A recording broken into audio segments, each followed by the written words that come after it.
USLPA negotiation update. Is a boycott gathering steam in European football, and we go behind one of the boldest new badge designs in American soccer. That and much, much more on Wednesday's edition of Morning Kickaround.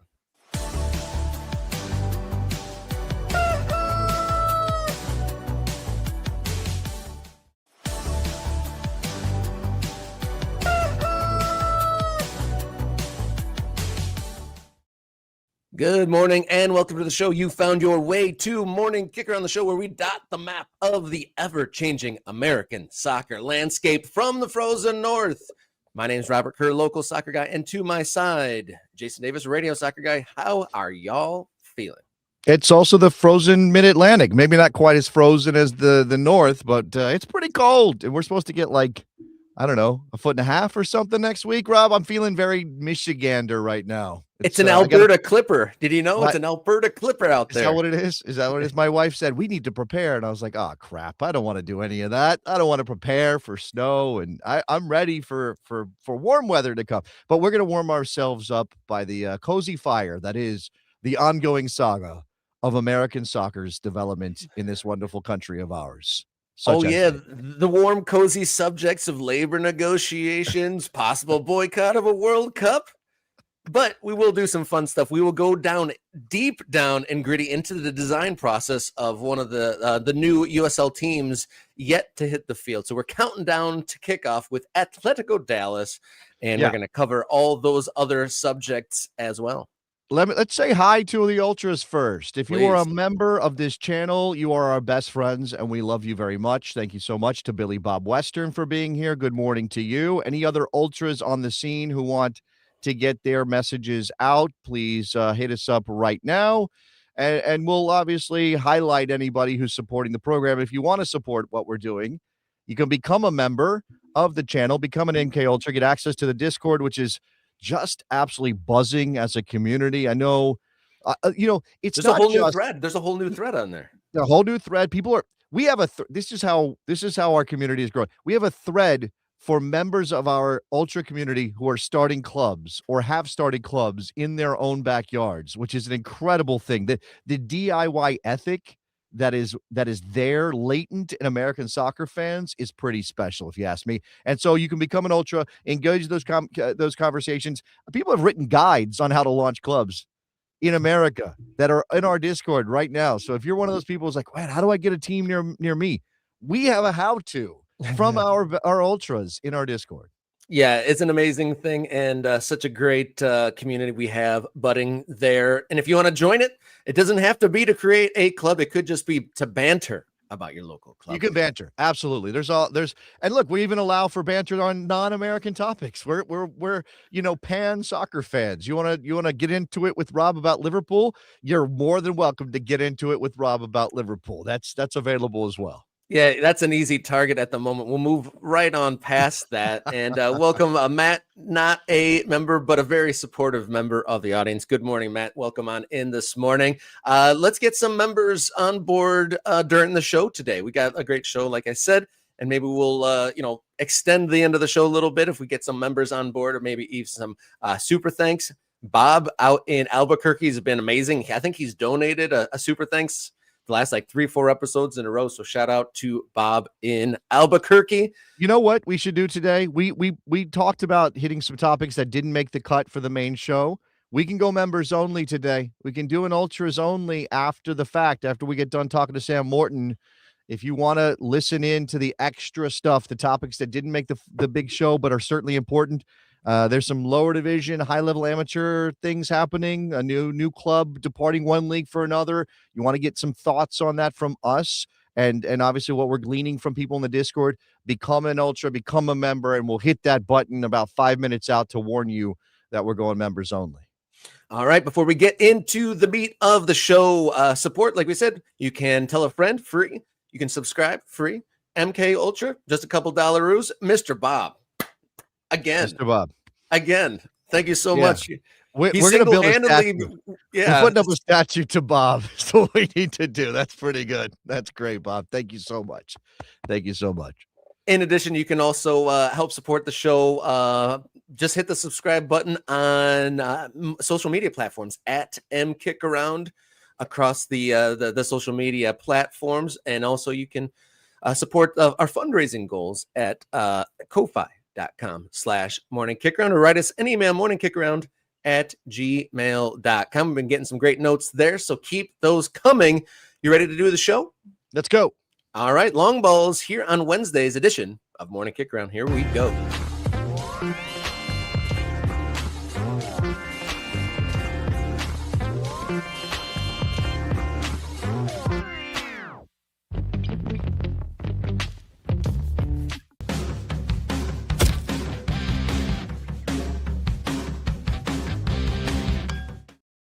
Welcome on in. This is Morning Kickaround. I'm Robert. He's Jason. The USL and the Players Association still at loggerheads regarding a new CBA. There was a pair of negotiation sessions last week, but as our last update yesterday, there has been no significant progress. There has been no progress. This came, I mean, obviously people are still tracking this story. If you are a fan of lower division soccer in America, if you're a fan of the USL Championship or any club in that league, if you like USL League One even, or if you are certainly intrigued by what USL is planning coming up in the next couple years, which includes a first division league as sanctioned by U.S. Soccer and promotion and relegation between 3 different levels of competition, you know that the USL CBA is looming, hanging over all of this. It expired, December 31st at midnight. They went the calendar year. They have been engaged in negotiations. Rob had asked, how can you keep signing contracts for players when you don't have a CBA? Well, as long as they're engaged in negotiations and everybody's good faith still is there, then they can sign players to contracts. And I see, every day I get an update. This USL team is signing somebody. That USL team is signing somebody else. Pittsburgh just re-upped a couple of their key players after their championship season. Like, these things are happening. Like, oh, well, that must be good. We must be making progress. And yet it doesn't actually seem that way publicly. Now, we are not privy to what's happening in the meeting room. And Connor Tobin, I know he's been out there a little bit. I don't think he's given any recent, as in the last week, updates on any of this. But I had a back and forth with a baseball writer yesterday, actually, on Blue Sky, because she was noting that Medford, Oregon had passed some bill, the city council had passed some bill to help reinvigorate downtown Medford. And she was talking about how this could lead to maybe building a minor league baseball stadium for a team that's currently based in Eugene, Oregon, that might want to relocate to Medford because they can't get a stadium deal done in Eugene. And I chimed in and said, hey, they're also, Medford, getting pitched by minor league soccer. And I linked her to the actual civic, the website of the town of Medford with that presentation by Justin Papadakis, which included, by the way, extending their letter of intent, their negotiating period, because they originally signed one in November. That was 6 months. And I think USL has realized they're not getting anything across the line in Medford in that first 6 months. So they asked for that extension for the rest of for a full calendar year. And I think the city of Medford has asked USL to maybe make some changes to some things. And so this writer, Jen Ramos Eisen, asked or was saying, like, I need to check in on what's going on with the USLPA. And I said, as far as I know, whole lot of nothing. And then I went and checked on the Instagram account for the USLPA, and we get, this is the last post as of yesterday. Our housing is similar to low-cost housing. They were furnished with Amazon's cheapest options.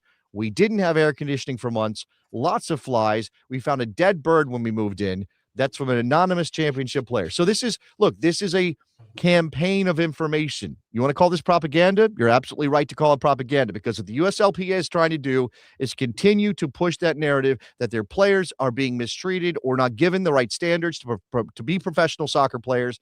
And in the description, which you can't actually see here in my screenshot, it goes on to say that there are clubs that do right by their players. There are clubs that give their players proper living conditions and meet other sort of professional standards for athletes. But there are other teams that just ignore that idea because they don't have any rules that require them to meet a certain standard, Rob. And that's what this is about, right? The USLPA is saying, hey, when we come to the table and we negotiate the CBA, it's not that we want the moon. We just want our players as a whole across the board because we represent all of them. We don't just represent some USL players. We represent all of them. We want them all to have the possibility of having actual standards in terms of the treatment they get from their teams. Yeah, the USLPA ended that post saying, we're not asking for luxury. We're asking for baseline professional standards that apply to every club. And I think we can all agree not having dead birds in your apartment when you move in is at least a standard that USL should try to meet across its teams. And again, some of this is the light is being shined on USL. I mentioned this in the pre-show meeting. Remember when Sky Blue FC, which ultimately became Gotham, and ownership changed and things happened. But remember when Sky Blue FC was the subject du jour of American soccer because of how poorly they were treating their players, living standards, training facilities, showers in trailers, like it was a disaster. And that was bad for NWSL. Now it sparked a change. It was bad for NWSL, but it was also one of those moments where you go, oh, we can't get away with hiding in the shadows anymore. People are paying attention to us. And you cannot have it where you want all the attention for expansion, for building stadiums, for launching a first division, for instituting pro rel, and then go, well, we can get away with some bad stuff over here. Or we can let our clubs do things like described in this anonymous championship players post or comments about their living standards. If you want to be big, if you want to grow, if you want to capture the attention of the American soccer public, then people are going to look at what you're doing or what your clubs are doing in your name, right? And this is in USL's name. And it doesn't matter if, oh, well, that club did it. No, USL, you were ultimately responsible. You're saying the league is ultimately responsible for exactly what the clubs are doing? Absolutely. You cannot say, well, that's not us. We're just the organizers of the competition. All of the clubs reflect back on you. Your reputation is tied to what those clubs do. And while, again, there are some very professional, very well-run, and very well-resourced clubs that do right by their players, you cannot say we're a first division soccer competition or we're a big-time professional soccer competition if your players are sleeping on the floor and there's dead birds and there's no air conditioning, there's flies everywhere. That is not good enough. And obviously also medical insurance and, of course, minimum salaries. There's a comment in the chat here talking about needing to publish club names and holding them accountable. I feel like that probably won't happen unless we're getting really, really close. That's like the Hail Mary pass, That's right? a nuclear thing. And unless some reporter, and this is the other thing, right? Obviously, and, this is not really what we do, but maybe we need to be reaching out and maybe we need to be finding out who these clubs are. Because it doesn't seem like anybody else is going to do that work, right? That Sky Blue story, I believe Jeff Kassouf, who's now at ESPN, I think he was writing at the Equalizer at the time, was the guy who broke that story. And if not for Jeff Kassouf, would anybody have known what was going on with Sky Blue FC? Well, I mean, would have anybody have cared? Because certainly the players knew, and they were probably telling people. But unless a reporter or a journalist or somebody who has a platform comes to them and says, hey, tell me what's going on here, and then publicizes that information, again, USL can kind of get away with, well, nobody really knows what's going on here, because nobody cares enough about us to do the work. And that's a problem for the USLPA that they're obviously trying to rectify by putting stuff out there like this. Yeah, the CBA negotiations coming at a very inconvenient time as USL is like stepping into the spotlight. Some of the dirty laundry is it can be harsh. It can be harsh. It kind of reminds me of when the world was shifting to HD, Rob, and we were going from old school televisions, tube television to HD. And I remember there being this panic of like, oh my God, it's going to show all the flaws. Like the newscasters are going to look terrible because everyone's going to be able to see what they actually look like. And it's like, well, yeah, you adjust, but in this case, that's what USL is trying to do. They're trying to level up from old school, terrible cathode ray television to tube televisions to an HD level. And if you want to improve your quality, you've got to meet that standard. Yeah, does USL need to get a hotter anchor or get better makeup? We'll see which one they opt for here. And this is an interesting point by Riverside Grove, which is absolutely worth considering. This is one reason the USA model of leagues over clubs make it so much harder to build something. When clubs are in their fragile infancy, they need time to grow to get things right. Right? It is fraught to run a professional soccer club anywhere in the world, but especially in the United States. So if you are like if you could enter at the bottom and say, well, we're going to be an amateur club, and then, oh, we got some success and we made some money, we're going to move up a level. I mean, Detroit City is the only example, and Chattanooga to an extent, the only examples of this that we know of in America. It's really hard to build that way sort of organically over time with this idea of, well, let's not get too far ahead of ourselves, or let's not try to be something we're not. And in a lot of cases, what you have are people who say, well, I got a couple $1 million lying around. I'm going to invest in a soccer team. And then you realize, oh, this is not a money-making concern. It's a money-losing concern. And then you start skimping and you start cutting around the edges. And then we end up with players in apartments with dead birds. No one wants a dead bird in their apartment. And of course, we will continue following this story with any updates as they come. All right, let's take a breath and come right back with our next story of the day.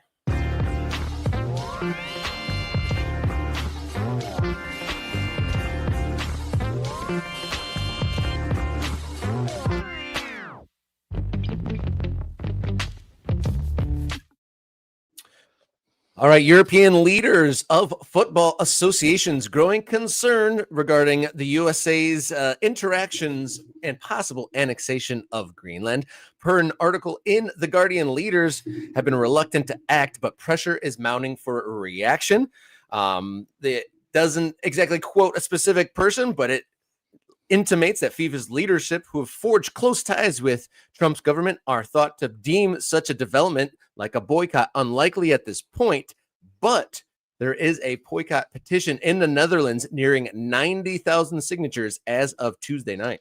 Look, I mean, you don't need to be an expert at geopolitics to understand that if the United States continue to push forward on this Greenland thing, Denmark is a member of the European Union, an ally of most of those nations in Europe. Obviously, UEFA represents Europe on the world stage. You got FIFA based in Europe. All these things are tied together that if something happens, there may need to be a response. I'm not going to sit here and tell you what Europe should do. I'm not. That's not.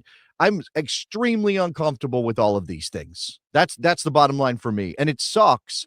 And again, I'll kind of speak for everybody here, I think, when I say, God damn it, why are you ruining the best possible thing for soccer fans in the history of American sports? I mean, like 94, 2026, these are supposed to be incredible moments. And here we are potentially looking at something that could upend even more so than FIFA's issues with the ticket prices and everything else. And of course, immigration policies, which I definitely think are going to impact the World Cup, even if there may be some end runs around the current policies that are in place.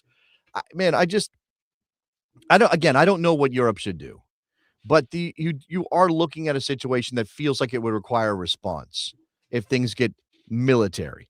Now, I think it would be easy and probably foolish to go, well, they won't actually do anything. And even if they do, it'll happen after the World Cup. We don't know that. And of course, Europe has to have a contingency. Of course, European leaders, football or otherwise, have to have a plan. The football leaders are not the same people that are running these countries. So they are only reacting to what's going on. But I can only imagine a situation where the head of state of Denmark goes to the head of the FA of Denmark and says, nah, we're not going. You can't do this. We can't go and play in a World Cup in a country that is currently trying to invade part of our country. Or is trying to grab it through force, or trying to bully the international community into making us give up something that belongs to us. Right. And I'm, again, not going to get into the arguments of why the U.S. needs Greenland. I'll let you decide if any of those have validity, if they actually have any merit. But right now, this is a part of Denmark. So then if Denmark says, well, we can't play, what is Sweden and Norway and Germany and Netherlands, 90,000 signatories on this petition, or anybody else in Europe going to do when the alternatives to leave Denmark on an island with all of this? And maybe this doesn't do anything to actually cow the ambitions of the person who wants to get Greenland, but it still is there are necessary things. So sort of, you have to respond in some way. And of course, look, sports ultimately, while they're incredibly important, are not the most important thing. And we also have this idea of sports bringing us together. And if one country is acting belligerent towards another, generally speaking, you don't engage with them in sports. Russia gets kicked out of international competitions because of their aggression towards Ukraine. If the United States, and you can make all the caveats you want, how it's not the same thing, but if the United States acts aggressively towards Greenland, how is it any different? And of course, it's complicated by the fact the World Cup is happening in this country, and including Mexico and Canada. And maybe Mexico and Canada take the burden, and everything gets really messed up. I don't know, Rob. It's tough. That would be pretty wild. There's 79 games scheduled to be hosted in the United States, and the final. Yeah, of course, yeah. That's a huge amount of games to reschedule, and that seems unwieldy, and it really puts these institutions in an untenable and near impossible position. These guys all got into this to legislate, a sport and to forward the sport, and whatever means comes with that lifestyle. But I'm sure they didn't ever get into this job thinking they're going to have a say in geopolitics and how this all plays out. Can I also say that that's something that we as fans in this country, and anybody traveling to the U.S. is going to have to deal with this on some level, whether it's good or bad, I don't know, but it's something to look out for. And again, I'm not an expert on any of these things. I am just a concerned person, relatively intelligent, can read the news, okay, and has an interest in the world. If Europe decides that one of the levers they can pull to try to push back on all of this is economic, and already you're seeing a trickle of certain funds pulling money out of U.S. markets. If Europe decides to do that en masse, then the U.S. economy could be tanked, at which point you're holding a World Cup in a country with a crippled economy because of this particular action around belligerent aggression towards a part of a European country. I mean, everything is very dumb right now. Everything is extremely dumb. And I'll reference the internet. Everybody's 12 and everything is dumb. Yeah. When we started this show just over a year ago, I don't think that we foresaw this topic necessarily being a mainstay of the show, but here we are.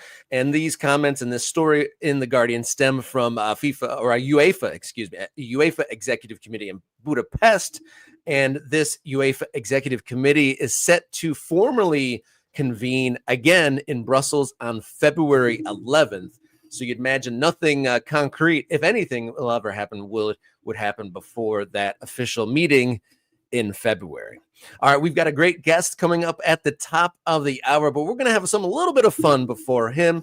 So we're going to come right back and talk MLS Kits 2026 here in just a sec.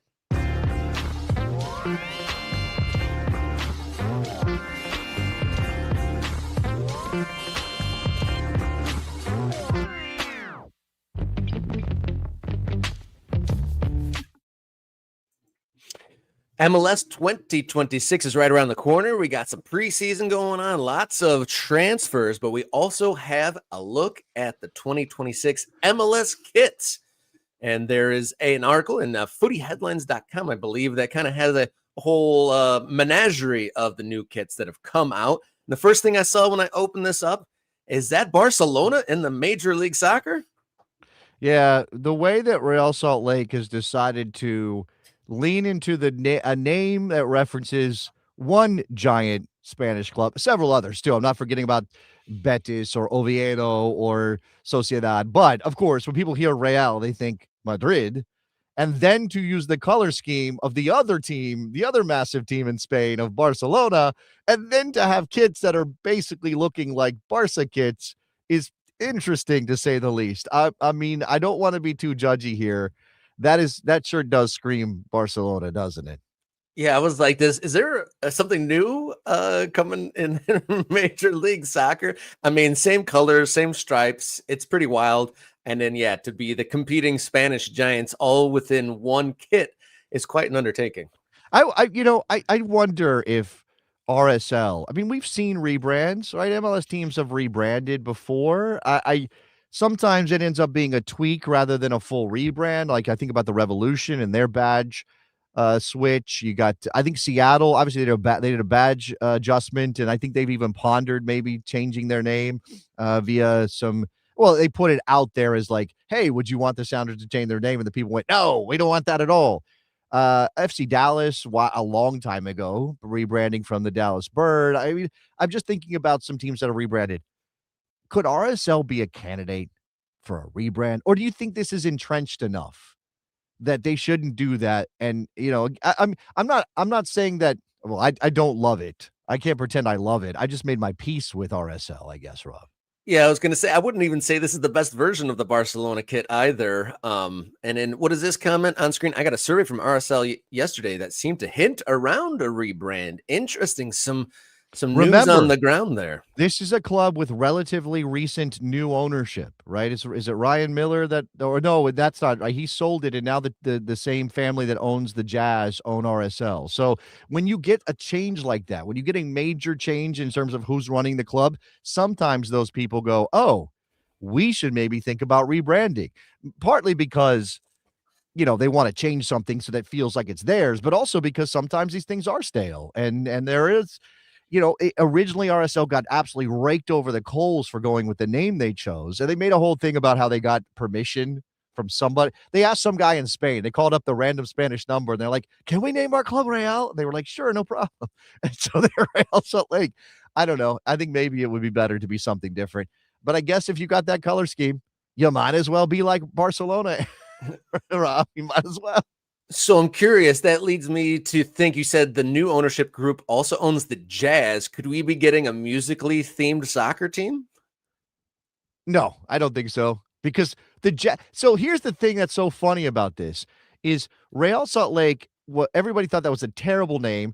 It takes a long, long time. You just kind of get used to it. And maybe you don't think it's good, but you kind of just accepted that's what it is. And the Utah Jazz are the same thing because that's a team that was in New Orleans where jazz is a major part of the culture. And so they were called the New Orleans Jazz. And you're like, "Oh, that makes sense." And they moved to Utah. And they're like, "Well, we're not changing it." And you're like, "Jazz in Utah? What are you talking about? That doesn't make any sense." They didn't bother switching it. So I hope not. I hope not. All right. This is not to.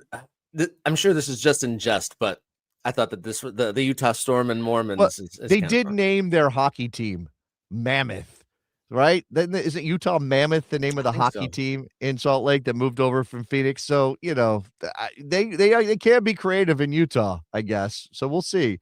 What are the ones I know there's one that's not in this graphic that I think we're going to be talking about here in a second, Rob, but who in this graphic stands out? So that's NYCFC, Columbus, Fire, Inter Miami, DC United, San Jose, and Atlanta.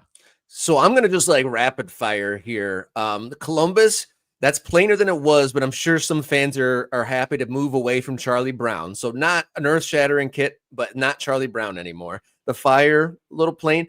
Don't love the giant sponsorship in the middle of the Inter Miami. That the anchor outweighs it.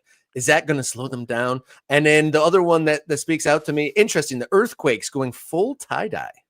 Full tie-dye. I think I got a close up of that one. This is look, Like I'm that, like, huge. withering away in my closet. I'm not a tie-dye guy. That's not a thing. I'm not a deadhead. I haven't traveled around with jam bands. I don't love the hip No? aesthetic. It's not my thing. Just not my for me. If you want to ride with it, make it your identity. I don't own any Birkenstocks, for example, Rob. That fits in my closet. But this is at least it's bold. I don't know there's no sponsor on this. Do they have a sponsor? Is it Amway? Who's their sponsor right now? I don't know who their sponsor is. I don't love this one. I don't love their badge either, but that's a different thing.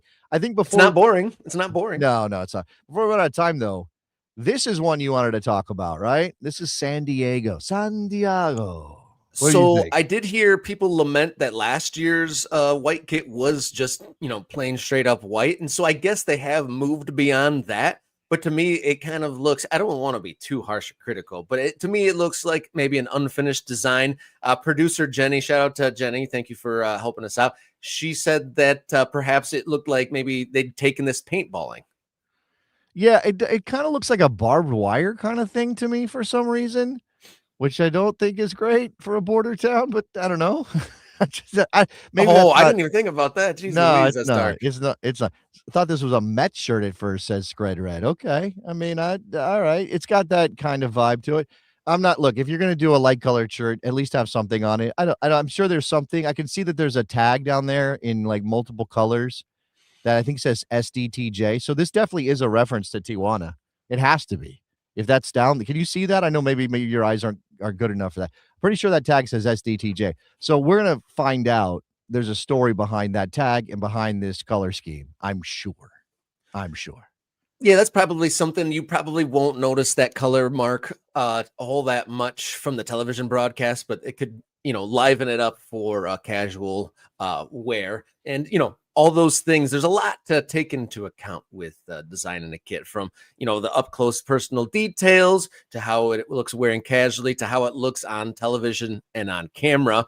And I'm sure that'll be amongst the topics we discuss with our next guest. We got Sam Morton coming up. We're going to count down to kickoff with Atletico Dallas. And as we're going, hit subscribe, consider becoming a member, and support Morning Kickaround in any way you see fit. All right, let's bring in Sam Morton. Countdown to kickoff. Atletico Dallas up next on Morning Kickaround.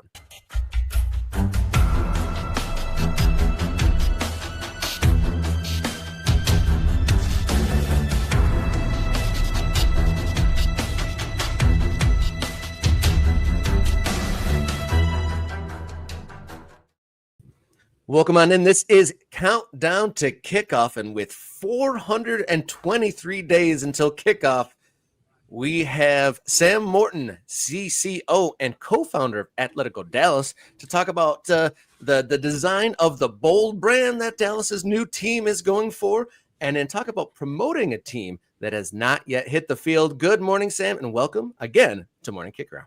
Hey, good morning, guys. Happy New Year.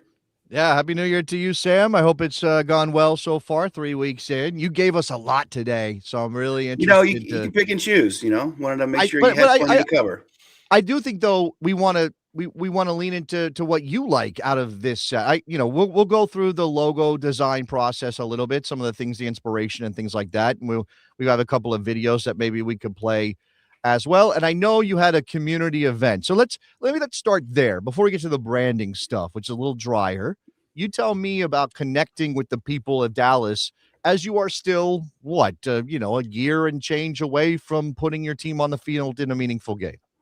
Yeah, I think that you talk about the year-end event. We had a block party, we called it, and it was on the location of where we'll build our first street court. And then adjacent to that, we'll have a supporter bar. And all of this is within about an 8-minute walk of the Cotton Bowl, just outside of the gates of Fair Park.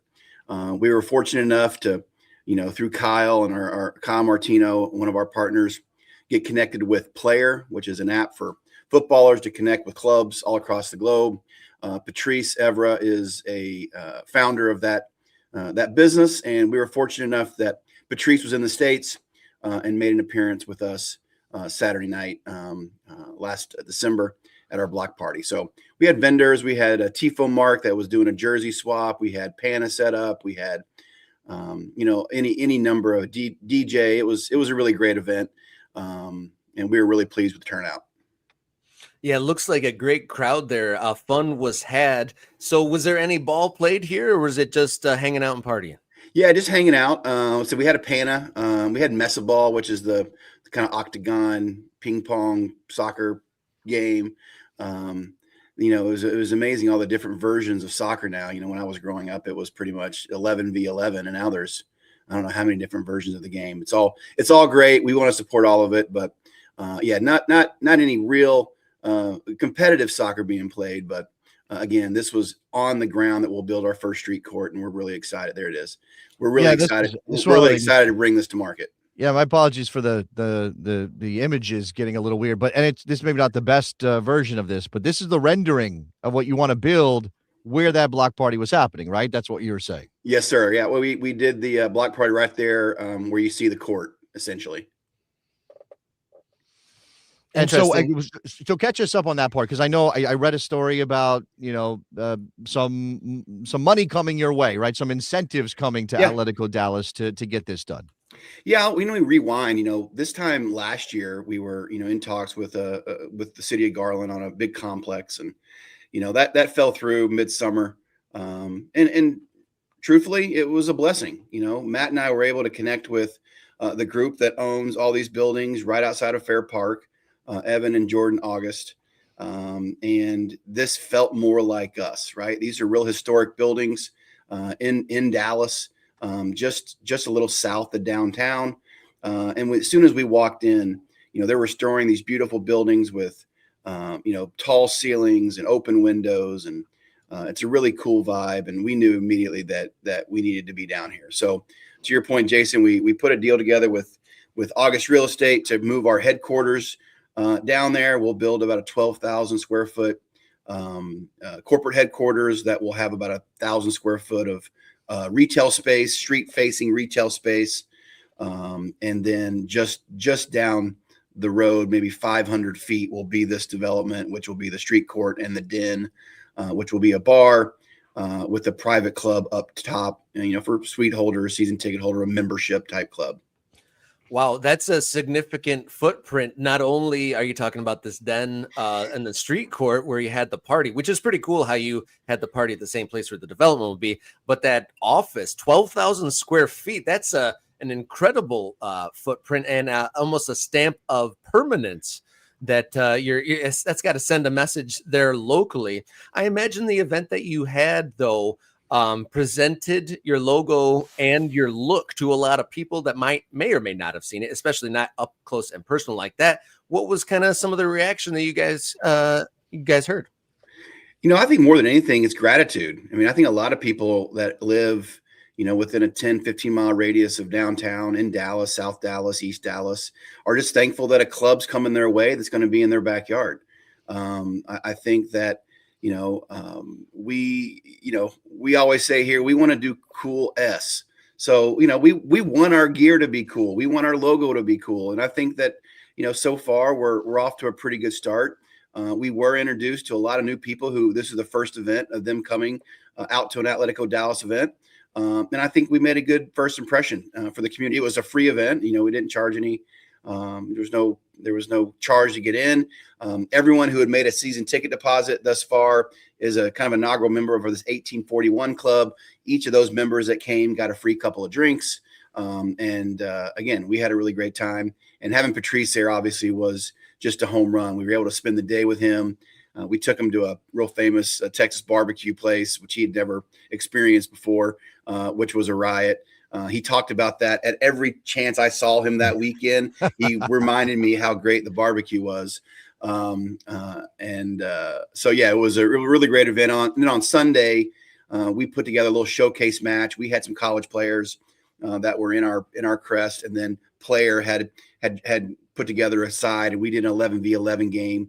And then the Player app will start putting out some social media and some short form storytelling around their app as it comes to the United States. We were talking about wanting to have the brand and your activities and your events be cool. And I got to say, the hat you're rocking, pretty cool. Like that. Definitely got some Raiders vibes coming from you there. But you have sent us some really cool process art of the development of this badge that's unlike any badge in American sports, really, especially American soccer. And so I guess walk us through here, because you've presented us some really cool step-by-step art of how you ended up where you were with the logo. These were labeled inspiration in the package of things that Sam sent us. So yeah, I mean, you can see it's pretty obvious where this is coming from. There is a little bit, I know also in terms of the origin of the brand, you sent us a couple of videos and maybe we'll watch one or two of those, but there's this idea of the snake and the wolf. If you're not from Texas, is that a thing in Texas? Wolves and snakes? Yes. Snakes, 100%. The gray wolf was hunted to extinction in the 40s. Okay. But prior to that, certainly the Mexican gray wolf was prevalent on the prairies of Texas. And I'm sure as you get further south or out west, occasionally you'll see that. But certainly, yes, the history of Texas would be accurate. Okay. And these images kind of lead us into, let's start sketching what this might look like. We got some beginning elements here. Go ahead. Yeah, what's unique about this is our crest is hand drawn. This was not graphic art. This was hand drawn by someone in the UK. And these are kind of different iterations. We've got a whole shoebox actually here in the office of probably 80 different sketches of kind of where he started, where he stopped, what we tweaked. We, originally, like that first inspiration, the snake was in the wolf's mouth initially on the crest. And we decided that maybe was a little, too edgy. And so we decided to kind of, make it more yin and yang feel. But this was a hand-drawn crest. Obviously, we've reproduced it digitally, but the original crest, and we've got an original piece of art. That's the final copy that looks, it's beautiful. It'll be hung up in our headquarters for all to see. Yeah, I'm kind of working our way through these images that Sam sent me. You can see the kind of up close and some of the detail here. I mean, giving the wolf's eye some color, I imagine, was a choice that the designers thought about, and what color should it be, and again, the backdrop of it, it's the most dramatic badge in American soccer. I think that's fair to say. You said that, you guys want to do cool S. You want to, I think edginess is kind of the center of what you guys are doing, Sam. And I so this is that, right? This is that in the badge form. I think edginess, but also classic, right? Like, you go and look around Europe, you'll see badges like this, maybe not to this extent, but you'll see, whether it's the lions or, rooster, like you'll see animals and you'll see simple crest work. That's kind of that classic look. And to us, the first goal with all of this is we wanted to do something that would garner this reaction, right, Jason? Like, what is this? Like, we've not seen this. We wanted something totally unique.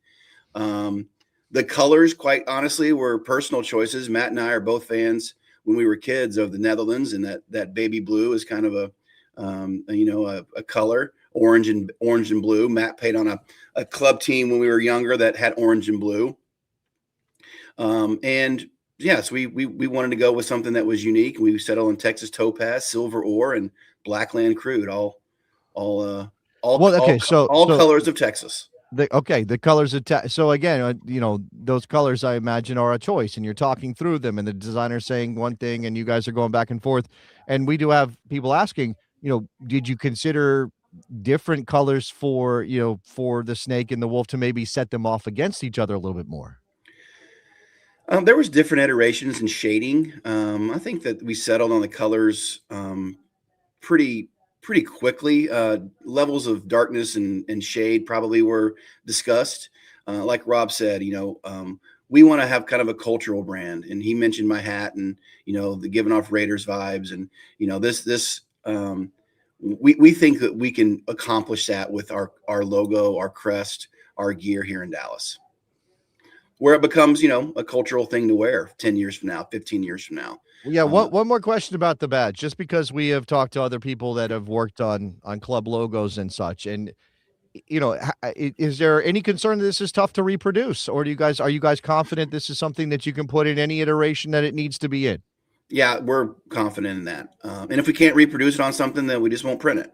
We're not going to print something that's, poor quality. We've already reproduced and kind of working through different types of material for our badge, whether it's synthetic or rubber or whatever. So we've got different iterations all over the office already, just to see kind of what crest we like the most and how much detail we can get on that badge. And for clarity here, I don't know if anyone's wondering out there, but you guys have designed the badge and you have merch, but you haven't produced a kit yet, right? No, we did a launch kit when we launched the brand, last May. I believe we were one of the first USL clubs to have an actual kit come to market when we launched the club. We originally rolled out a black and blue version, topaz version of the kit. It's just simple. It says Dallas 1841 on the side, which is the year Dallas was founded. And then we came out later in the year and did a silver ore. So now all our fans can have, kind of that hat trick of our jerseys, and be part of that founding edition, founding collection. But we did pretty well. We sold nearly 2,000 jerseys last year. That's pretty solid for a team that doesn't have a player or a coach or any of that stuff. That's great. Obviously you guys have a runway here. I do think that in terms of the background on the badge, maybe there's a little bit. I know you sent over some videos. Can you set up? There's 3 episodes you sent me. Tell me which ones you think are the best to watch here, and maybe tell us what we're going to see. Remind me. Let me pull up that email. Okay, it's okay. It's the Origin, Atletico Origin. We got 3 episodes. I think they're all a little bit with a minute with or so Robert. each. Yeah, those are probably pretty good. That's our designer. That's Robert Milam, owner of Modest Works, who was our lead on this project. Okay, so I think again, there's three of them. I think based on what I've watched, maybe episode 2 is a good place to start. There's a little bit about the history of Dallas, which is interesting to me, but I'm not sure it has Sure. a ton to go. But here, let's listen into Robert talk about the design process. Top predators in the area time when we were being inspired by. So we're being inspired by the development of Dallas. When it was first founded, this area was home to the Mexican gray wolf. That was the apex predator, not the coyote. Now the coyote is, but then the apex predator was the gray wolf. I didn't even know that until we did that research. But then when we kind of combined that with these images we were seeing of the coyotes and the snakes in battle, I started to do research on, are there wolves that now fight snakes, and what's really happening? That is a true thing that happens, not because the rattlesnake wants to fight the wolf, it's because the wolf wants to eat the rattlesnake. The really cool thing is that the rattlesnake can kill the wolf and will kill the wolf in defense. And so even though most of the time the wolf is going to get the upper hand, the truth is the rattlesnake can kill it. And we felt like that was a beautiful picture of an underdog story of a new team coming into the USL Championship, but also it's a historical connection to Dallas. What I appreciate here, Sam, is that there's not, when you guys, when your logo came out, and I do have an image here that kind of, it says behind the crest, and I think there's a couple of things that say, the snake represents this and the wolf represents this, but there's not like this detail. Oh, this little element represents, I don't know, whatever Texan identity or whatever, it's not like you guys went super deep on this. At the same time, you are clearly, based on what Robert just said in that video, tying yourselves back to Texas and thinking about Dallas and those kind of things. Yeah, if you do a little homework on Dallas, the city of Dallas is the largest city that's not on a body of water. You go back 100, 150 years, there's no reason the city of Dallas should even exist. Every large city that was, developed hundreds of years ago were around water. And Dallas was a prairie. And, so for someone to have the vision to come and I'm going to set up my tent here, just shows kind of the grittiness and the history of the city, that it's built on, underdogs that see vision, for a piece of land or a city to be. And again, I think our logo kind of represents that, in a maybe not so in your face way, but again, I think that the battle is important. We're full of battles, right? Whether it's on the field or whether it's in business, every day we're coming up against obstacles and things like that, and we just want to embody that. And I think that the city of Dallas is an inspiration, and that's where we landed here. And it's definitely an interesting mix between the two. You had a point, Jason? No, go ahead, Rob. I was going to say, looking at the badge more and more, it just makes me feel like on the edge of danger. Like the wolf might have it under control, but it might not. There's a battle going on that it could be dangerous. It's right on the cusp of it. It's like danger percolating under the surface. Well, maybe this is too far, Sam, but yeah. But I also was thinking, like, again, based on your badge choice, because it is unique, because it stands out, because it's not sort of typical of American soccer at the very least, it does feel like you've got a higher degree of difficulty and kind of it could go very, very well, right? It's a risk reward thing, I guess. Yeah, I guess you could look at it like that. We've gotten, I'd say for the most part, good feedback. There's obviously the keyboard warriors that come out and make, it looks like, something from, Harry Potter or Game of Thrones and all those sort of references. But, at the end of the day, I've said this before, I largely, in large part, grew up in Dallas. And when I see a blue star, I know it's Dallas Cowboys. It doesn't need to say Dallas Cowboys. It doesn't need to say Cowboys. It doesn't need to say anything. I know what the blue star is. And Matt and I want to have this vision of what 20 years looks like. And we feel in 20 years, when you see the logo, you'll know it's Atletico Dallas. And the league kind of, fought us on that. We needed a city identifier. We have a version of the crest that does have Dallas on it. And every crest in the USL, I think, has the city on it, if I'm not mistaken. So there was some discussion around that. But we're going to use the non-Dallas version as much as we can, and we'll identify as Dallas in other ways. Let me. I want to come back to that. The idea that the league pushed back. This kind of relates to some things we're talking about around labor negotiations, which I'm not going to ask you about. But the idea that USL has a different kind of model than some other American sports, American soccer leagues, at the very least. So in the case of, say, MLS. MLS has a much firmer hand in directing what clubs might do with their intellectual property like that in terms of design and things like that, because everybody shares ownership of the league. You guys are completely independent, so it didn't really matter what USL said unless they wanted to kick you out for something ridiculous. Well, I mean, it mattered. We want to be good partners with the league, and they've but it's just about good faith. It's not about any legal requirements. Yeah, no, there are guidelines certainly for logos and crest and colors and or how big the numbers need to be and all those sorts of things for the jerseys. And we've got some some fences to stay in, but but again, it was a discussion. Like the first reaction, the first batch we sent, we didn't send anything with Dallas. We sent the full color version, the black version. You've seen some. We also used a version where it's just the outline of the beast. Those are the versions. So we've got different iterations and ways to color this thing. And our original submission to the league didn't have that, but didn't have Dallas. And so we do have a version that's the full color version that has Dallas at the top of it.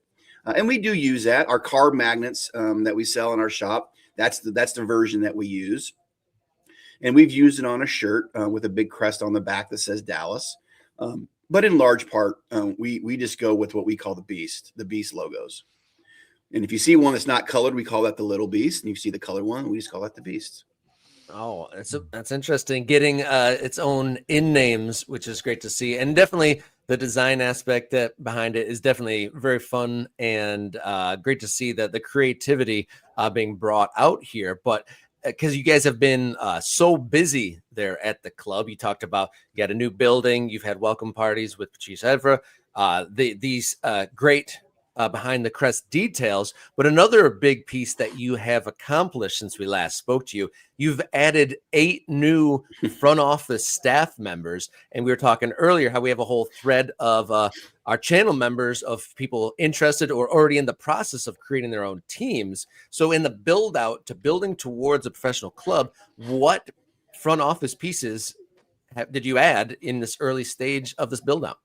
Yeah, I mean, the first piece we needed to build out was our marketing department, because for all of last year and this next 423 days, that's what we are, right? We're a marketing company to make sure that people know who we are, but also convince them to take action, whether it's buy a ticket, buy a shirt, something, right? We've got to connect with the community as best we can. So we built out our full marketing department, which contains a CMO, a couple social media, and we also have a big street team with 3 part-time employees. We have a van that we're out. I think I told you last time on the show, we were out almost 90 times, last year at different community events.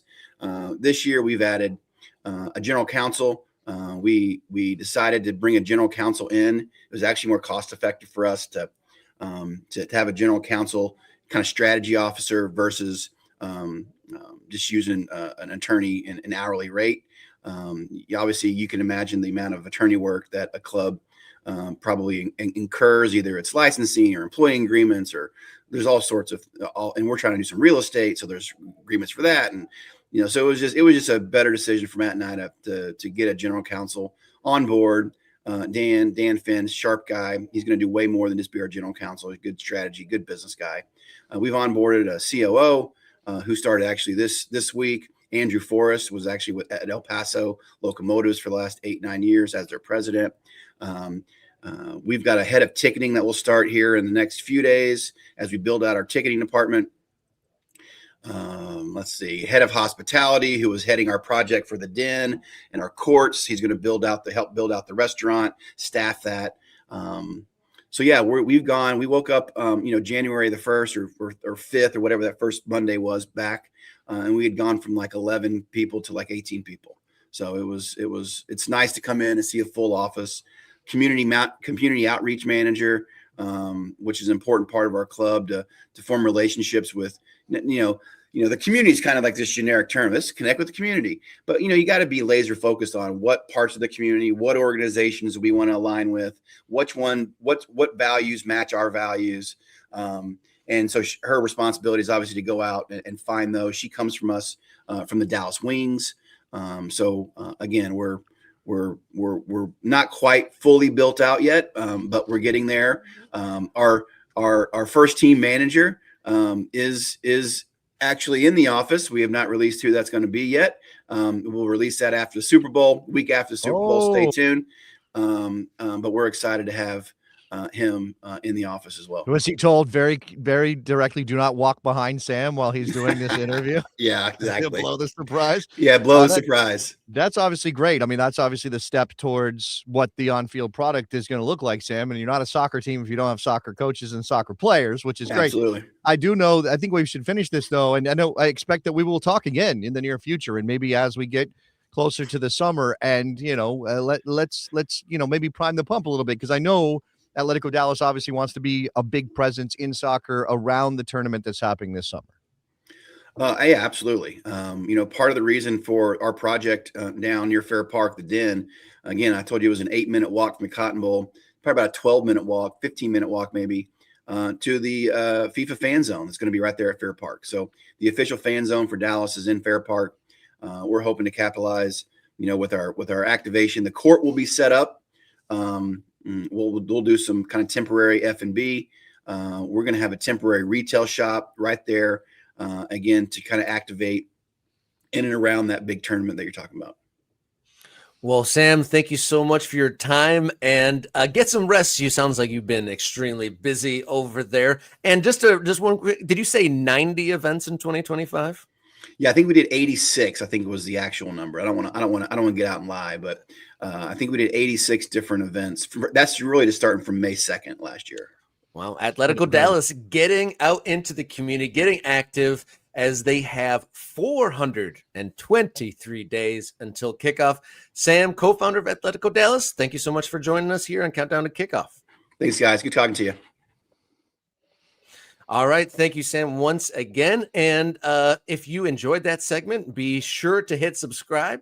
Recommend this show to your friends if you think that there's somebody that might like to dig into this kind of content. And, throw us a thanks if you're so inclined as well. You can also support us on social media at Kickaround across the social media platforms, or write us an email, morningkickaround@gmail.com. All right. We're going to come right back with a little bit of something. What you got? No, that's not what we're doing. Rob, that's not what we're doing. I'm going to hit the button, and we're going to go members only in 1 minute. As soon as I hit the button, and I will give you a warning when that's happening. So if you are an Ultra, if you're a member, you had access to our post-show discussion, which will be freewheeling.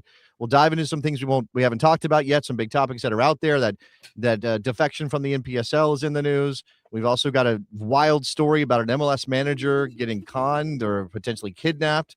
We're going to talk about those things. So I'm hitting the button right now. It is underway. You have less than 1 minute to become an Ultra and join that feed if you are, or during that stream. If you are already an Ultra, then the countdown is here, and you will be transferred over to the members. Apparently, Rob is cold.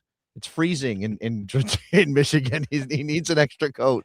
He needs an extra layer. So that's what he's doing with 30 seconds left to go in the regular show. Rob, are you good? Yeah, I was trying to hold out. I wanted to show off my awesome Oakland County FC shirt, but as we were talking to Sam there, my legs were kind of shaking from being cold here, so I had to bite the bullet. And this is my hunker down hoodie that's got like the fur and the multiple layers in to keep me warm. So that'll prepare me for a good bonus segment here if I'm a little bit warmer. So thank you everyone that's joined in.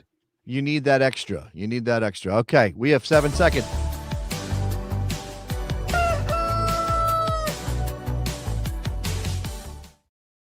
Welcome back in. This is Morning Kickaround bonus edition here on a Wednesday. We've had an action-packed show with kind of high-stakes topics here today. We're talking about labor negotiations, boycotts, and international tumult, and maybe some fun stuff as well mixed in. Good word. Tumult. You threw tumult at us. That's nice. I had no idea that was coming. This is a little bit more freewheeling. We cannot throw your comments up on screen the way we would normally do during the regular show, but I can see them. So if you have questions, if you have comments, if you want to get your thoughts in, if there's anything out there right now that you just want to talk about or you want us to cover, now is the moment to hit us up. You are our Ultras, you are our members. We do love you very much, and we're glad that you're here to support us. I want to start with the NPSL defection. Rob, woke up this morning, scanned the news, saw that the Fort Worth Vaqueros are moving from NPSL to USL 2 for the new season. And these defections are coming apace.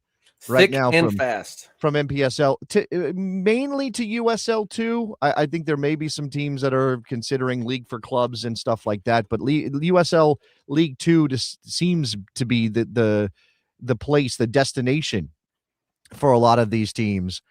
As to the whys of this, do we have a handle on the whys of this, Rob?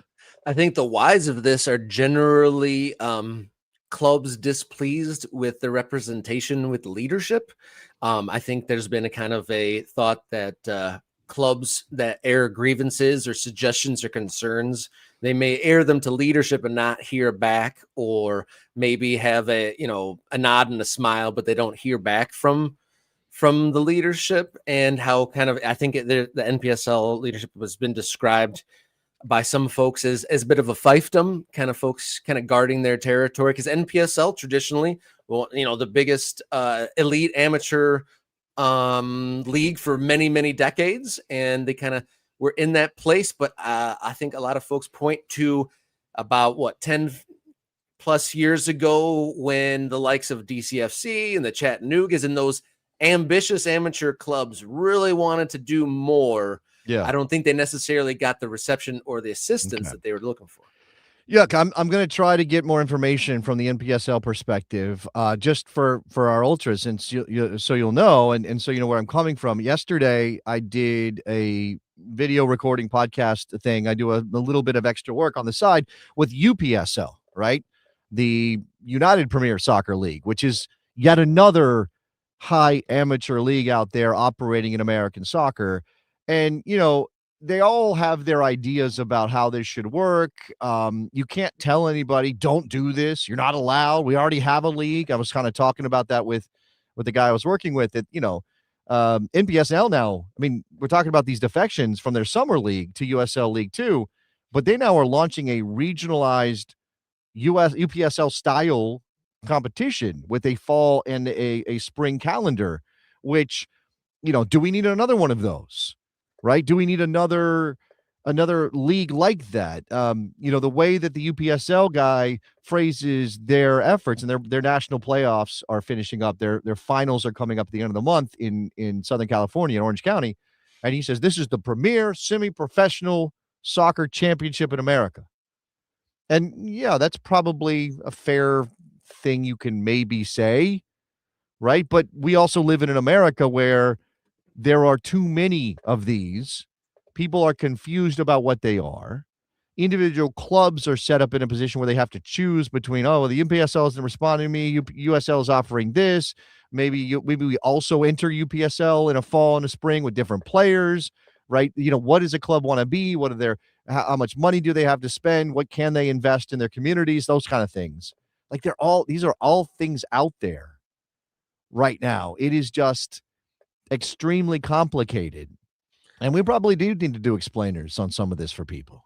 Yeah, there are lots of amateur leagues that aren't doing everything all the same and doing it in different seasons and in different formats.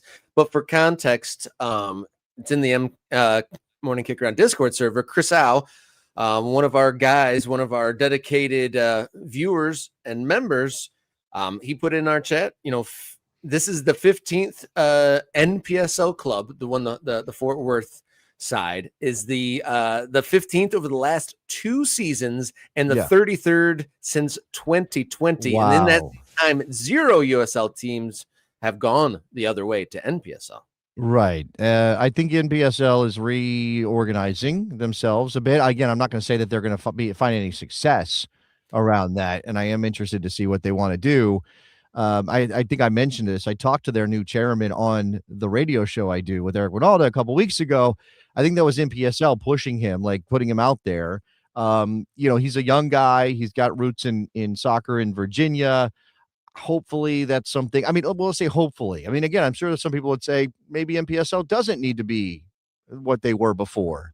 Right. To your point of regionalization, I kind of skipped over that, saying that they are introducing a regional one. I think it's almost too late for that, because the likes of Midwest Premier League and other leagues have started themselves. The League for Clubs even have started themselves in order to. I failed to mention Midwest Premier League, which is regional in some sense, but doing the same thing UPSL is doing, just in more of a regional model rather than a national model. Right. And again, how do you pick between these things?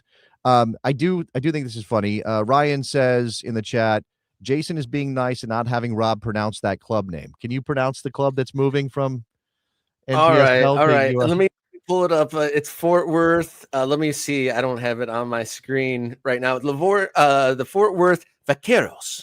Okay, he did good. That was great. Yeah, I don't know why Rob or Ryan rather was saying that Rob couldn't do it. They're trying to recreate the Leviathan organic magic there. That was organic. Yeah, yeah, that was not the thing. Yeah, so interesting stuff in regards to the NPSL, and again, this musical chairs situation that's happening with these different leagues. Is there also something to the idea? And I think Chris said it. For some reason, some of the chat, I don't know how this works, guys. Some of the chats are coming through if you're watching vertically, but the horizontal chat's not coming through. So if you're watching vertically, apparently I can put your chat on screen. This is Chris. Chances of USL2 becoming semi-pro and 4th division of professional soccer. Now, that's a summer league right now. It's a developmental league. May, June, July. It comes out of the PDL, right? USL League 2 is just the PDL renamed and into the levels of USL. But if you name your league League 2, if you go away from the PDL and the separate branding, are you kind of saying, well, we actually imagine this as part of our integrated ladder, pyramid, however you want to describe it, right? Maybe USL does have an idea that down the line, and you could obviously split the clubs that want to remain purely summer and purely pre-professional into a different division. Maybe don't call it League 3. That would be weird. But call it something. And then you could have that USL League 2 teams be a higher level, be clubs that maybe want to play for that opportunity to go up to League 1. I mean, this is very ambitious and very audacious, this idea.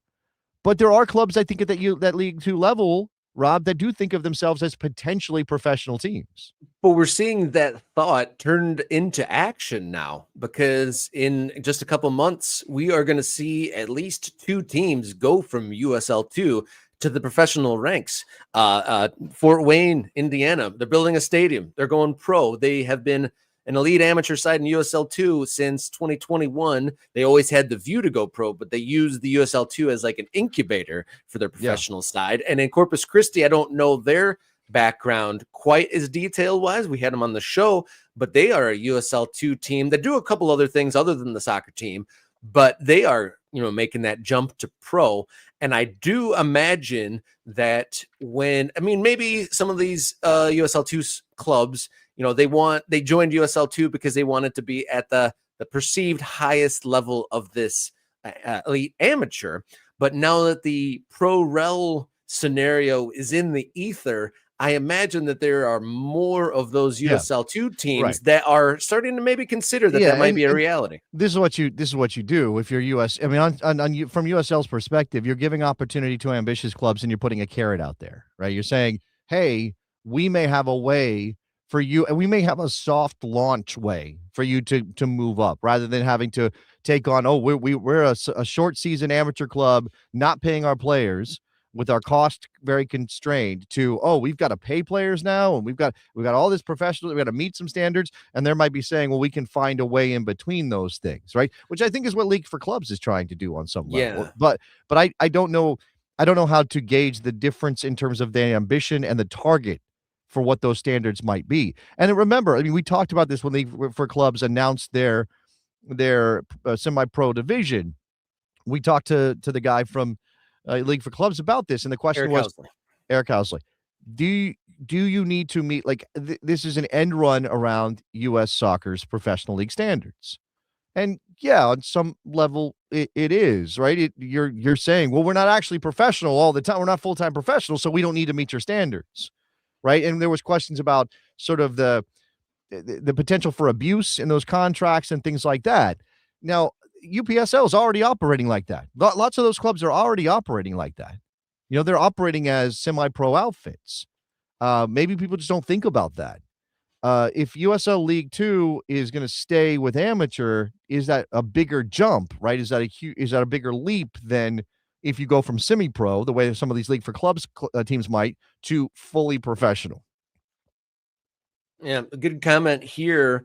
Random dude says what the USL2 clubs aren't telling people publicly They need the carrot to justify the spend. They've long been grumbling that the costs of USL 2 are not sustainable long term. And yes, the entry for an amateur league, the costs associated with this are pretty high. I know there's at least one team here in Michigan that they are at the status of professional standards, and the crowds they get and the way they conduct their business is more at that USL 2 level, but Right. they would rather do community action and do a lot more community efforts rather than spend on entry fees into the USL 2. They'd rather be in a more regional league and then have that impact on the society with that money instead. By the way, I think I'm realizing that there's a workaround for the members only stream. Apparently that's only on the horizontal. And if you're watching the vertical, you can get in. Random Dude is not a member. So even though he's not a member, he's watching on the vertical version of Morning Kickaround over on YouTube. So I think we'll let it lie today, but maybe we'll have to fix that in the near future. Maybe we'll have to switch over both streams to member only. All right. Another story out there before we run, because I have a sick 4-year-old upstairs. He's 5 in 2 days, but right now he's a 4-year-old. Is this thing with Adrian Heath, former head coach of Minnesota United, Orlando City, a guy I've worked with on the radio, a very nice guy, a nice bloke, a good chap, an Englishman who's come over to America and made his way through American soccer in his coaching career. If you have not read the Athletic story about Paul Tenorio, and I guess you have to be an Athletic subscriber to be able to get full access to it, here's the nuts and bolts of it. Adrian Heath obviously got fired by Minnesota United. He was doing some radio. He was looking for a job. He thought he might want to get back into coaching. He gets he gets a message that says from, I guess his agent says, hey, there's a job in Saudi Arabia and they might consider you. And I guess he goes through this whole process and doesn't get the job. It's like, all right, fine, whatever. He gets another message from his agent and said, oh, I guess they're about to fire that coach.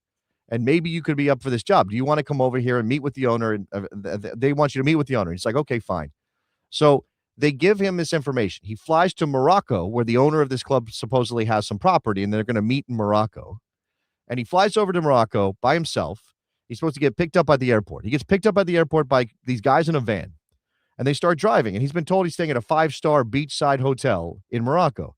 And they start driving away from the beach, away from the coast, on some dicey roads. And he's all like, right, how cold is the sweat on your back of your neck at this point? I would be panicking. I would be an absolute mess. So Adrian says they drive away from where he's supposed to be staying, or anywhere where it might look like he's supposed to be staying, and they drive him to an apartment. And they kind of hustle him into this apartment. And I guess part of the story is that he and his wife, like most married couples, have ways of checking in when travel's involved with one of them. And he says, I'm on the plane, and then he texts when he arrives, and there's a FaceTime when he gets to the hotel. And there's no FaceTime, and she expects him at the hotel, and she's like checking on him. Are you okay? And there are texts coming back, but she said they were weird. They were like using slangy text messaging or slangy words, and we are very proper because they're English and old. And they're my Adrian doesn't use smiley emojis. Something's awry. Something like that, right? So she's already worried. He's in this apartment now, and they're telling him, you're going to pay us or you're never going to see your family again. And they reference that he's got 2 kids or he's got grandkids. Like they reference people in his. Now, of course, Adrian Heath is a fairly public figure, having been a head coach for professional soccer teams. So it's not a secret who his family is, but they reference his family. Like, if you want to see your family again, you're going to pay us.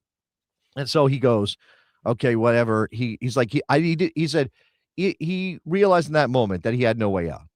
Because he's wondering if they're going to kill him if he doesn't pay. But he also knows that if he pays, that it could potentially be a much longer thing and they could extort him for more money and all this stuff. So he said it decided in that moment not to pay this ransom to get out of Morocco. So he calls his wife and says, you need to send this money. Send the money. And the way that Paul Tenorio writes the story, and this is one of the more wild things. First of all, Adrian Heath deciding that he's not going to give in to the people that have kidnapped him is, whoa, baby. Like that man's got some cojones. He also says that the wife, Adrian Heath's wife, said, I guess she decided in that moment to not just do what was asked, but to try a subterfuge. So she goes, "Oh, Adrian, I can't transfer that money. Remember, we just changed our bank accounts a year ago, and you have to be here to make that transfer happen." And so on the That's other end, pretty clever. That's good stuff. Adrian's like, "There's nothing I can do. She can't send the money. What are you going to do here?" And these people are like trying to figure out what they're going to do. Meanwhile, Adrian's like, "I'm sitting there on this couch, and a kid comes in with the wife of one of the kidnappers, and the kid starts watching cartoons in the same room where Adrian Heath is sitting there kidnapped." That's a Quentin Tarantino scene. That's like wild, right? And so this whole thing is going back and forth. He says, "I can't actually send the money." And then back in the States, so Adrian Heath's son, Harrison, is married to Kaylin Kyle, former women's professional player, former Canadian international, now one of the analysts and hosts on Apple TV's MLS coverage. Yeah. So apparently Kaylin Kyle says, "Wait a second, does he have Find My Phone? Can you just find where his phone is?" And so Adrian Heath's wife goes, "Oh yeah, they didn't turn off the location on his phone." And so she gets the location, and then Harrison had coached in New York with a kid whose dad was an FBI agent. So they send this information to the FBI agent. They get him on the phone, and now they have like a record of having sent the screenshot and everything. And they say, "Oh," so they send this to Adrian Heath's phone in Morocco, and Adrian Heath shows the kidnappers, "They've got your location, guys. Like, they're going to come for you." And they're like, "Fine, whatever." And they put him in the van and drive him back to the airport and dump him out at the airport without his bag, but he had his passport and he had like whatever. He was $600 lighter. They took that out of his wallet, but he had everything else. And he says he got on a plane to Madrid in the next half hour and then made his way back to Minnesota. That's wild. That's wild. And the fact that like that's actually pretty courteous for them to drop him off at the airport again. You think that they could have done a lot of other worse things. Well, it tells you that, and maybe Adrian had a sense of this, because again, like if you've ever been in real, true personal danger, like I don't think most people have ever been in a situation where they really fear for their lives, right? Unfortunately, that may be a feature of the world we live in more than it used to be, but I don't think most people have been in that situation. I can't, like, you have to be a certain type of person, I think, to handle that, to think clearly in that moment and go, maybe these people aren't serious. Maybe there's a way out of this. Maybe I have a card to play, right? Because it's not a movie. That guy was holding a knife to Adrian Heath's throat while he was calling his wife. That's part of the story. Or there was a knife brandished, and his 15 to 18-inch knife was brandished at Adrian Heath as this is going down. So to be in that situation and know that guy just decides, "Nope, I'm done with this," or "I don't want him to be a witness of what happened," or then, you are obviously putting your life in serious risk. And so for Adrian Heath to do that is pretty remarkable. This apparently happened like a year ago. And I guess he's only telling the story because he's heard that some other coaches may have been sucked in by the same scam. And he's worried about this being a thing. And I guess he's also reached out to the Managers Association in England, and they've started to put in some guardrails that basically are, the agents need to talk to the association before the coach actually gets involved and travels anywhere so they can vet all this stuff. Because, man, that's scary. That is scary. And it's a worldwide business. So, if coaches they want to coach and somebody says, "I got a deal for you." And apparently, like in the lead up to all of this, they did hours and hours of conference calls to make it seem legit. They were telling him, "Here's the deal. Here's what you're going to get paid. Here's the situation. You want to, you can, your staff." Like, it was more than just a couple text messages and an email. Yeah.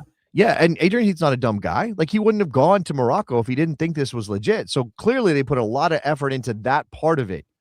I do think that, from the Moroccan end of this operation, to think that the way to extort isn't to like, "Hey, we need a deposit for your visa," or what, we need $50,000 to get some business done here, like a normal internet scam. Or like, in order for you to get a job, you're going to have to pay $10,000 deposit. That's what I mean. Yeah, like the Moroccan or the Saudi Arabian authorities require a good faith deposit of such and such. Wire it to us and blah. And then that's the kind of scam people fall into all the time on the internet.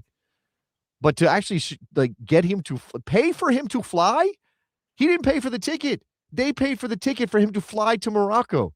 So That's probably more than the $600 they lifted from his wallet. Oh, way more. And I think they were like, their idea was Adrian Heath probably has a nest egg because they were asking for 6 figures. They were asking for 6 figures, which is a significant amount of money. So just an absolutely insane story.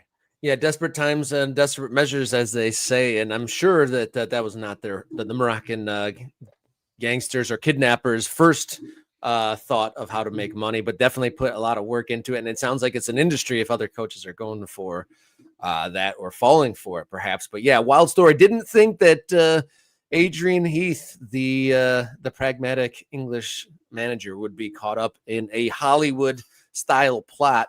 And as you were describing the scene there of Adrian Heath showing his phone to the kidnappers and their dismay, I'm sure, of being found that the location has been identified. I was thinking, have you ever seen the old Arnold Schwarzenegger movie True Lies? They're trying to make what? I've never sat through all of True Lies. Oh, that's one of my favorites. But one of the best parts is when they're trying to make a terrorist video, and they're sending their threats to the American government, and the terrorist battery runs out on the camcorder mid threatening dialogue. So that's kind of what popped to mind if anyone is familiar with the 90s film True Lies. But yeah, plans foiled there by technology and some shrewd thinking by Mr. and Mrs. Heath there. Yeah, I mean, look, again, I don't know. I don't know how you hold it together. I like the thing like, oh, you'll have to be here. That's a shrewd move, and definitely they didn't have a backup plan. If they weren't like, if they give us a hard time, this is the next step of our plan. To go through all that legwork of conference calling and all that, and then for the red flags not to be raised, that front end of the scam must have been pretty convincing and pretty clever. Do we have any other stories or announcements we want to cover in this bonus? I don't have anything off the top of my head that's sort of pressing right now. I do want to shout out Random Dude, who became a member after I said he was watching via the trick of the vertical, which I mean, look, I wasn't hating on you, Random Dude. I wasn't mad at you. I was just pointing out that there was a way for non-members to be watching us. So and appreciate that's a good dude move from Random Dude to then become that is a member. Way better than a Moroccan kidnapper would behave. So I appreciate that from Random Dude.